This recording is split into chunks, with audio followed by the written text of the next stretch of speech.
السلام عليكم ورحمة الله وبركاته. الحمد لله. الحمد لله الذي نحمده ونستعينه ونستغفره ونؤمن به ونتوكل عليه. أما بعد.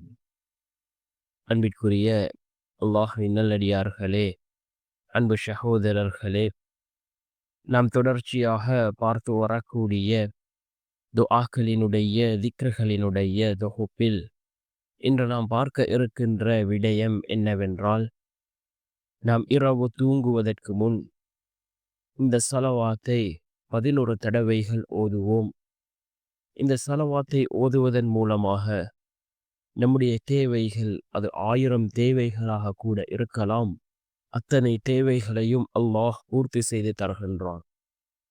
வானத்திலிருந்து பரக்கத் ஒளியும், நம்முடைய குடும்பத்தில் நல்ல நிலைமை உண்டாகும். அதே போன்று நாம் இதனை நியத்து வைத்து ஓதினால் நம்முடைய கடன் தீரும், நோய்கள் குணமடையும். இவ்வாறு ஏராளமான சிறப்புகள் கொண்ட ஒரு ஸலவாத்தை தான் நாம் இன்றைய வீடியோவில் பார்க்க இருக்கின்றோம். அன்பார்ந்தவர்களே, அல்லாஹ்வின் நல்லடியார்களே, இந்த ஸலவாத் மிகவும் முக்கியமான ஒரு ஸலவாத்தாக இருந்து கொண்டிருக்கின்றது.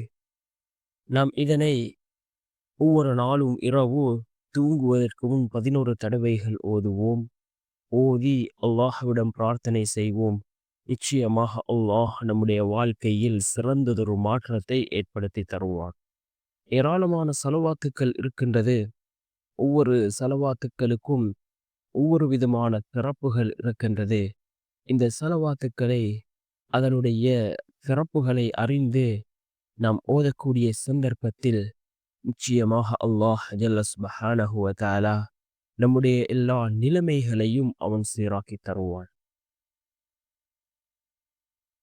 அல்லாஹ் தன்னுடைய குர்ஆனிலே குறிப்பிடுகின்றான், நானும் என்னுடைய மலக்குமார்களும் ரசூலுல்லாஹி ஸல்லல்லாஹு அலைஹி வஸல்லம் அவர்கள் மீது ஸலவாத் கூறுகின்றோம். மனிதர்களே, நீங்களும் ரசூலுல்லாஹி ஸல்லல்லாஹு அலைஹி வஸல்லம் அவர்கள் மீது ஸலவாத்து கூறுங்கள் என்று அல்லாஹ் தன்னுடைய குர்ஆனிலே குறிப்பிடுகின்றான். அன்பார்ந்த சகோதரர்களே, அல்லாஹ்வின் நல்லடியார்களே, இந்த ஸலவாத்தை நாம் தூங்குவதற்கு முன் 11 தடவைகள் ஓதுவோம். என்ன ஸலவாத் என்றால், اللهم صل على محمد وعلى آل محمد بعدد كل ذرة 100,000 مرة وبارك وسلم. اللهم صل على محمد وعلى آل محمد بعدد كل ذرة 100,000 مرة وبارك وسلم என்று வரக்கூடிய இந்த ஸலவாத்தை நாம் தூங்குவதற்கு முன் 11 தடவைகள் ஓதுவோம்.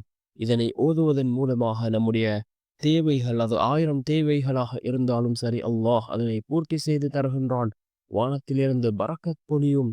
அதே போன்று நம்முடைய கடன்கள் நீங்கும். அதே போன்று நோய்கள் அனைத்தும் குணமடையும்.